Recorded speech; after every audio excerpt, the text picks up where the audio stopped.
عادت دی مبادر سے تو مولا کے حضور سلام پیش کرے فواد بلند صلوات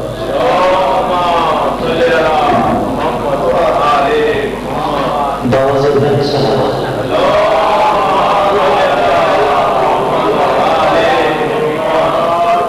بابی کے بلند صلوات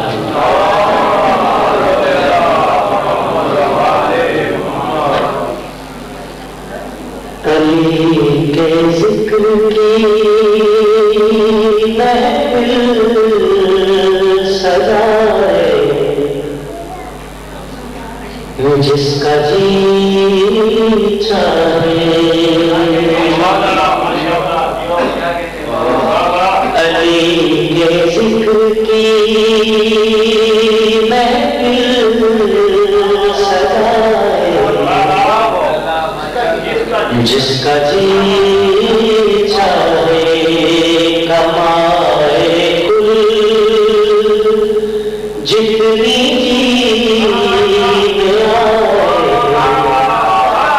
جس کا جی چاہے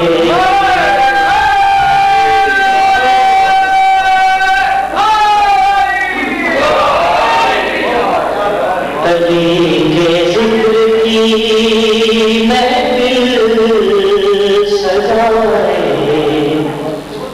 جس کا جی چاہے علم کا عالی نسل انسان اٹھاتے ہیں علم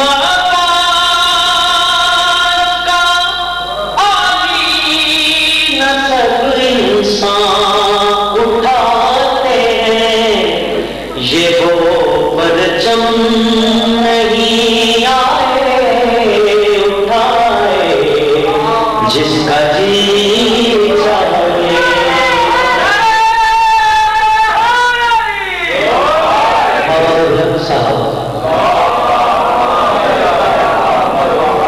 چوکے بیٹھے ہو نعرہ حیدری کا جواب تو وہ بھی کہتے ہیں نماز علی کو نہیں مانتے اونچی آواز نعرہ حیدری حیدری فواد بلند صلوات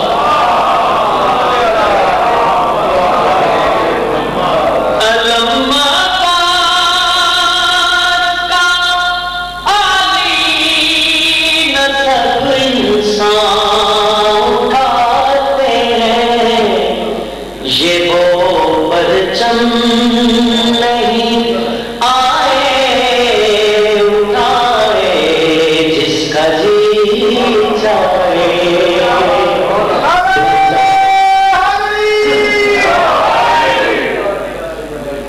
ذکر خیبر کا سنایا تو برا مان گئے ذکر خیبر کا سنایا تو برا مان گئے ذکر خیبر کا سنایا تو برا مان گئے ذکر خیبر کا سنایا تو برا مان گئے آئینہ ان کو دکھایا تو برا